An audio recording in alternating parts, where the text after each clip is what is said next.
Hi, I'm Monique Flowers with today's issues. And today, sitting at my table for a discussion is Miss Kim. And Miss Pam. Hello. And today we're going to hit a lot of good topics and talk about getting back to the basics. Yeah. So, getting back to the basics is we're getting ready to start a new school year for the kids, and we see a lot of good things going on in the community with some of our leaders, like State Representative Ed Gainey. Mm-hmm. He gave out book bags, and I heard he gave out about 1,000 book bags Blessings, to yes. his community. Yeah, that's So how do you feel about the state representative in our city just doing good things and giving back and showing support for the kids as far as their education and giving book bags? Ms. Kim. I think that if you are going to represent, you have to be seen. And that's what he does. You know, you've seen him all over the place. You see him on Instagram and on Facebook and everywhere else. Man, he got a lot of pictures out there. He does, but you know what it does? It proves that I'm not just a mouth.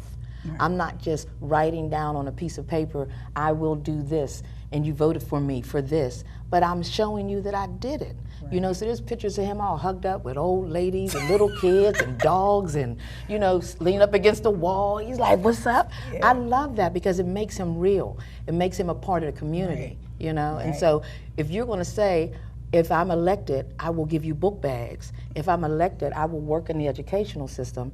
And then he's elected and you see him there, Right. then, and I voted for him and I'm happy. I'm like, that's what's up, so Ed. what's Yes, Let me yes. add to this Rep Gainey Love Fest.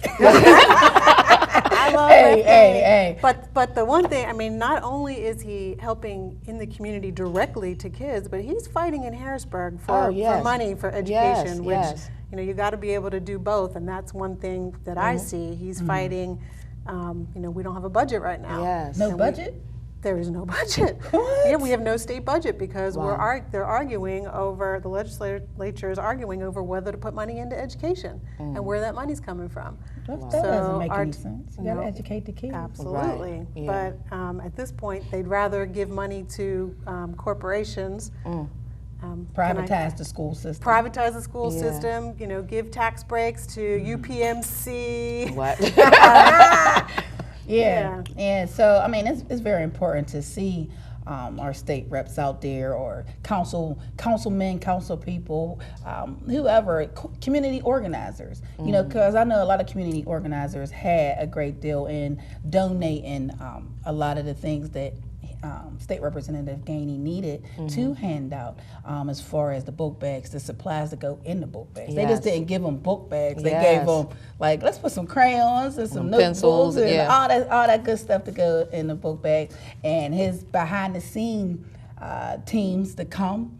We want to thank y'all for coming to put the book bags Definitely, together, definitely, yes. because I know it probably was a lot of work putting 1,000 book bags together. For And all the kids. volunteers that helped. Yeah. Yes, the Volunteers. volunteers. The other thing that's happening because there's no money in education is the teachers are doing these Kickstarter fundraiser campaign, GoFundMe, Yeah. to get 'Cause you art have to pay for supplies stuff, and right. yeah, because they've taken so much out of education. So Right. teachers are back to school this week, and I've already donated to my kids' music program, Wow. which that's crazy. Like, Because like we said on the other episode, we were talking about how they took the arts out of School. you Yes, know, and what I the mean? music They don't and all have that, yeah. nurse, and where's the counselors at, and stuff like that. So if you want our kids to achieve and be the leaders, Yes. today's leaders in our future, so you know what I mean, you have to put it into the community and put it to our kids in their education. Definitely. Speaking of nurses, if I can get onto that one, last night at the Pittsburgh Public School Board meeting, they put in, they're trying to hire these part-time nurses to come Okay. in that don't have certification. Wow. So they want to do that. We don't have full-time nurses in our schools. Right. So if you are going to fall and get hurt, you better do it on Tuesday or Thursday when wow. the nurses. When the So nurse- they're not there every week? No, No. we don't have a wow. nurse in schools every day. No. Tuesdays and like part-time nurses? Part-time nurses, yeah. And some schools get them like maybe once every 2 weeks. A nurse will come in and They'll come in to do meds and stuff like What that. kind of craziness is that? yeah, that's all the way crazy. This is crazy. So we that's- know we know Ed- State Representative Ed Gainey up there in Harrisburg fighting Yes. for better education in our public school system. And we talking about health issues. How about our health issues that we have today as far as like our health care? how hard is it still, even though President Obama passed, that everyone should have health care as far as the Obamacare and everything. They still make it so hard. And we was talking, you was just mentioning UPMC. It's so hard to get health care if you're not underneath poverty, like with no money. You know what I mean? You can get some help. But if you make a little bit and you go a step above, it's so hard, to get some health care. You know what I mean? If you're making $10 an hour, they swear up and down that you got all this money. So now, with 40 hours a week, you make $10 an hour, 40 hours a week, okay? So now you make too much to get that health care help. Right. You know what I mean? So now you're out there, you gotta search around, you gotta look for it, you gotta wait as far as that. And it's crazy because how many years has President Obama been in office? Right. And been fighting for us to get the health care. We got it, and now they make it so hard for us. Yeah, it makes you just want to stay sick. Yeah, it makes you want to stay sick. Or like I was saying this to my mother because she's 75 years old, 76 years old, and so she gets, like you said, she's eligible for Medicaid and things like that. Whereas right now I'm a part-time worker, and I'm asking, can I get some help? And they're like, well, if you was on welfare, you can. Yeah. So now it makes you want to trick the system to get paid. Or like I said the other day, I'm gonna start planting my own herbs and like going back to the old African ways of smashing something up. And, because that makes you want to be holistic. It makes you want to do preventive care. But they don't pay for preventive care. They do not pay for preventive. Nope. And so it's like a preventive care is what? Like doing things that'll help, like if you want to stop smoking cigarettes or something, so there's some type of program that you can get in so that you don't have a history of lung cancer. Okay. So that would prevent you from getting lung cancer, but you can't get into a program because you can't afford the health system.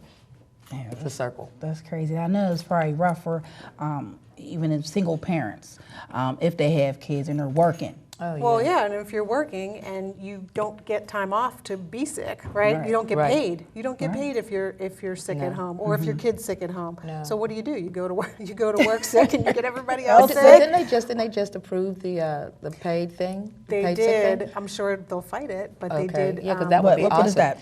It's that you would get paid. You get a paid sick day, so you don't come to work in Pittsburgh. You don't come to work sick and cough on somebody, and the whole staff is sick. Some people do that. A lot of people do that. Because they can't afford, because if you're not getting paid, if you're not getting paid when you go home sick, then you come to work sick. Not a whole office is sick. Now the whole office is sick. And then you go home and then you sick, baby's sick, everybody's sick. So someone figured that it doesn't make sense. That's all the way crazy. Yeah. So let's talk about how did we get here today? We drove. And the traffic and these construction projects.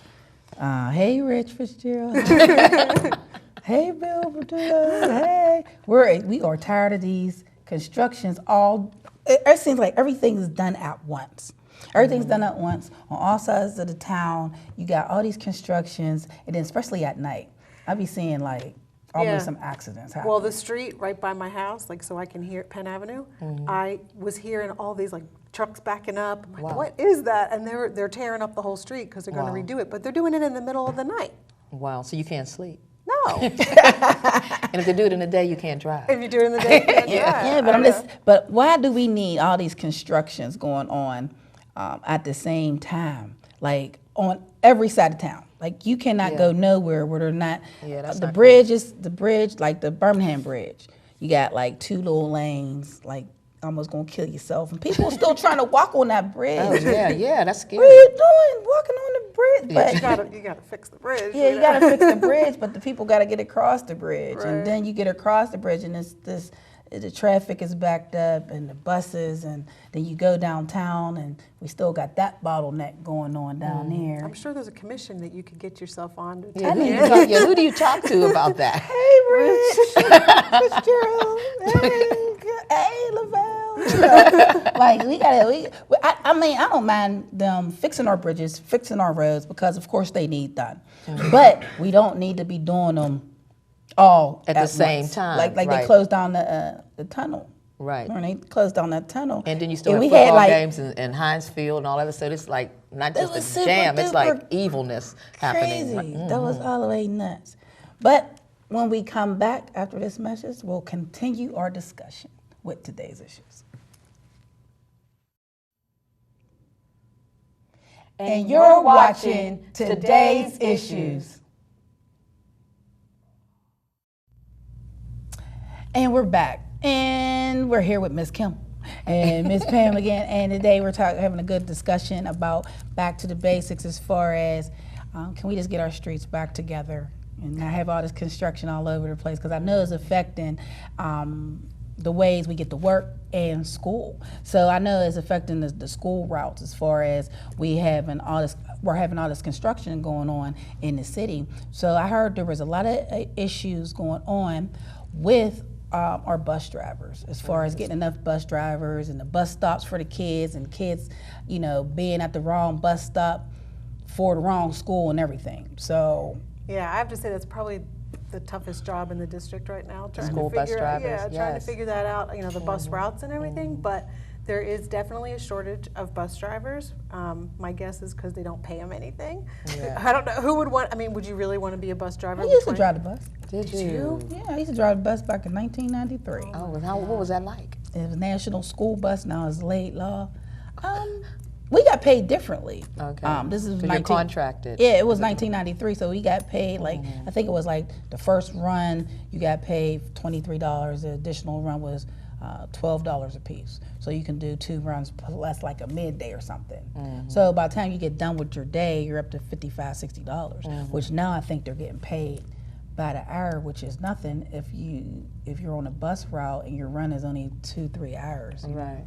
Yeah, and you're getting what, $10? That's a job I would never do in a million years. And the thing is that the welfare, that too many young kids are left on buses. Before, you didn't hear that story. You didn't hear there was a baby asleep in the back or somebody left you off at the wrong stop, but that might be why. If you're not getting paid like your job is real important, then you're just gonna say, my job's almost over in a few minutes, I'm about to leave, and then you leave the child at the wrong stop. But you're supposed to check that bus or van every time you get off. You're supposed to have after you get done, you bring it back to the yard, you're supposed to walk to the back of your bus and make sure, or look around and check, make sure all your lights is working and stuff like that. So he just goes to show they're just like jumping off the bus. So what do we do about that? There's something that needs to be done about, because it's happening too much now. You know what I'm saying? You hear it too often. And I heard yesterday a mother told me she had her child in kindergarten. It has to be on a bus for an hour and 35 minutes or something to get to kindergarten. Because they're putting so many kids on one route instead of, because they don't have to have a shortage. Oh, okay, shortage of bus drivers? So you can't put a kindergartner on a bus. Because they're asleep. That's why they're asleep in the back. Because they've been on the bus for 2 days. That's the one thing that I don't know if a lot of parents know this, but if you have a bus stop that is not a safe stop, or if it's not close enough to your house, because there's kids that I know that have to walk like almost a mile to get to the bus stop. But you can put in a change in the district. If you go on the website, there's a form that you can put in a change request. The bus stop.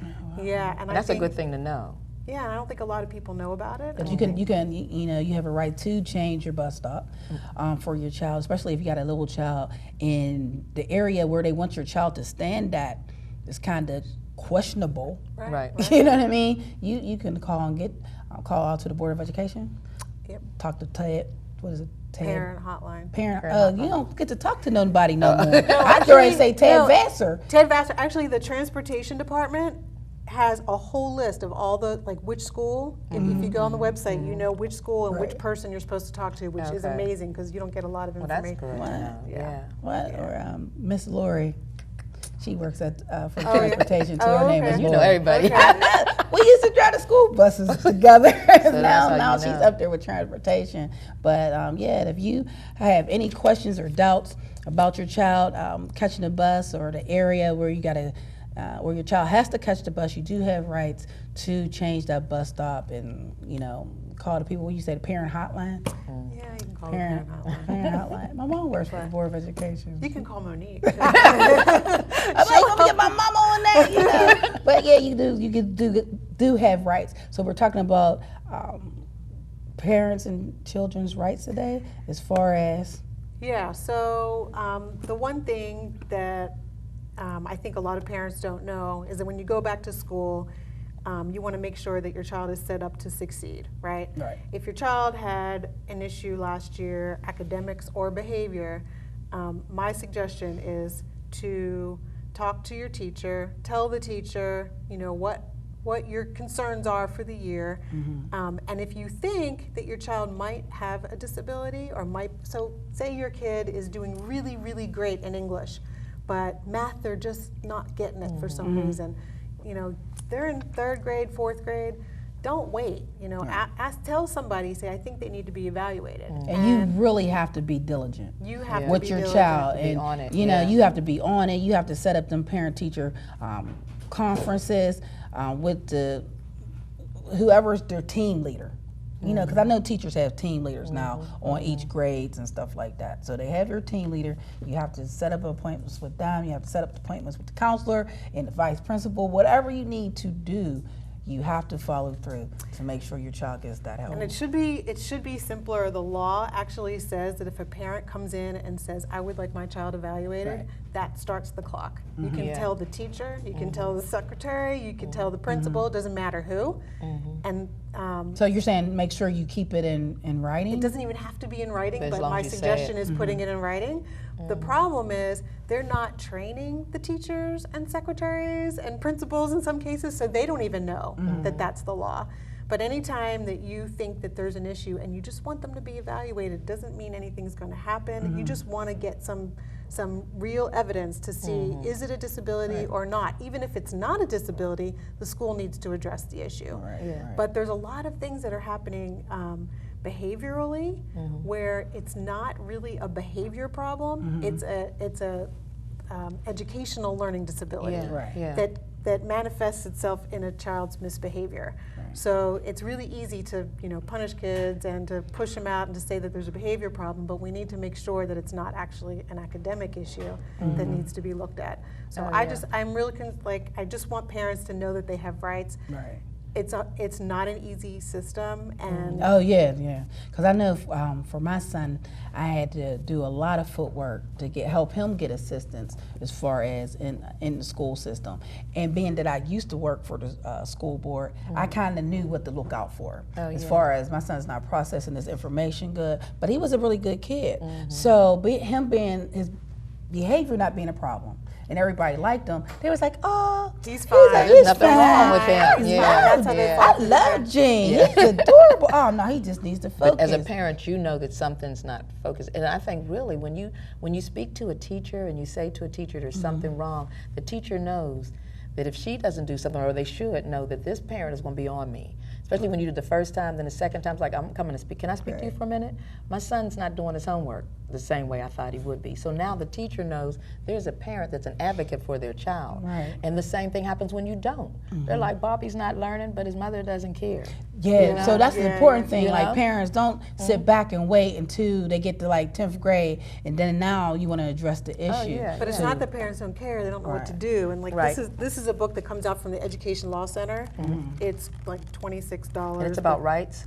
It's about your rights, and every time I read it, I find something else, and it's just not an easy. So what's the name of that? The Right to Special Education in Pennsylvania: A Guide for Parents and Advocates. And I look through this and I think, oh my God, I didn't know that. I didn't know that. And I've been doing this for how many years? But so it's not. And it's important too with other parents to share the information. Once you get the information, you know what I mean, share it. And I know we got a lot of schools that do have like organizations for the parents. I know they have one at Martin Luther King where Dwayne Barker, he has what is it, a parent program that he has going on, and he talks and advocates for the kids, and he gets a lot of the parents together at Martin Luther King. And that school is what, K through 8 K now. through 8 now. Oh wow, what did it used to be?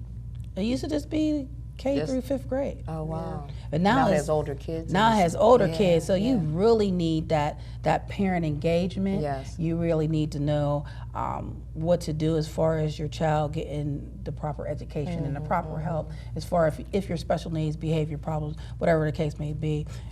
You start, the earlier you start, the better off you'll be, and the better off your child will be as far as But even if you don't start early, you need to at some point say, I got to figure this out. I got to get help. There are places that can help, like the local task force, the Right to Education. That we help every parent, but they can call you, and then you know where to go. Call me. but like we said, and one of the other problems we was talking about is the arts in our schools. We got to get that back and get a kid's outlet as far as to be creative and stuff like that. So I know that you went down to North Carolina. I did. Since you're a playwright and actress, Miss Famous Kim L, at the National Black Theater Festival. Yep. So tell us something about that. That was probably, it was a boost for me because as I mentioned on the other shows, I grew up in Elmore Square in the Hill District. And sometimes you don't get that encouragement. You don't get that, you can do it, you can do it. So you sit in a corner and you either draw by yourself and hoping somebody will say it. And when I went to school, art was great. I had an art teacher, I had an English teacher that believed in me. And so what I did was, as a playwright, I submitted my play, and the name of the play was The Sunday God Gave Me. It was a play about domestic violence. And I submitted this play to a national festival in North Carolina, and there was over 300 submissions. They picked 25 or 26, and mine was one. And that's like such a big validation, and especially you're thinking, and hey. That's a huge accomplishment. But what it did was, what made me really happy was that Pittsburgh came down. The Pittsburgh Playwrights Theater Festival, Mark Southers, he supported me. My actors in Pittsburgh supported me, but we came down at about like 20 strong, down in a bus. Was y'all taking over? Wow. Yeah, it was just beautiful. Pittsburgh has a tendency to take it. And then I had people like, Wally Jamal filmed it, and Dr. Goddess Kim Ellis was there, and people that I know were there. And so when you talk about art, and I'm a strong advocate of bringing it in. It was a good outlet for me because then it comes full circle because I had been a victim of domestic violence. I had been a person who had low self-esteem. So I write this play that is recognized nationally because now I'm able to tell my story. Now I have an outlet, And so, getting back to art in schools, imagine had I not had that encouragement. Imagine that I didn't have someone say, you can write. And then I'm in the projects and I'm thinking, what else is there to do? What else? Am I going to be a statistic? Am I going to be the one that's the drug dealer or the prostitute or dead? Wow, but that's reality. But that is reality. And I could have been that statistic, and I said, no, I'm going to write as an outlet and help other people. So I'm glad you brought that up. No, that was really I wish nice. I could have been down there. That's. She ain't take us. You feel bad? I feel really bad. The trauma you experienced to be able to work that out through your art. Yes. I mean, if they put that in the schools, it might be, it might get the kids and help them out. That's right. And they might have a better day, because they have that art class they're looking forward to. They have that instrumental class that they're looking forward to. Like I had a jewelry class. You know what I mean? Those are good outlets. And even when you're saying that, the Hill House in the Hill contracted me to do a program called Life Stages and Pages. And it just ended August 15th. But what I did was I would take girls from the age of 12 to 18, and they were able to write how they felt, and so they put That's in a their good journals. outlet. It was an excellent outlet. They loved it, and the thing was, they wrote in their journals, they wrote little poems, but what it was like the one little girl wrote her father being in jail. And we did a list poem, and in the list poem she wrote, things I never did with my dad. And it was a list, I never sat on your lap, I never did this, but her last line was, but I do remember coming to visit you in prison. Oh, man. So this was something that was an outlet for her, and that's why I'm strongly for, we need to encourage our youth to write and to draw and to dance and to sing, because that's what's that's inside of you, so you need that outlet.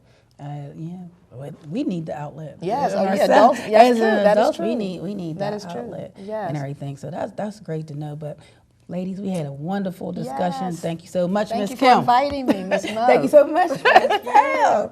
And make sure you join us at our next discussion. With today's issue. Thanks. Yay. Yay. Yay.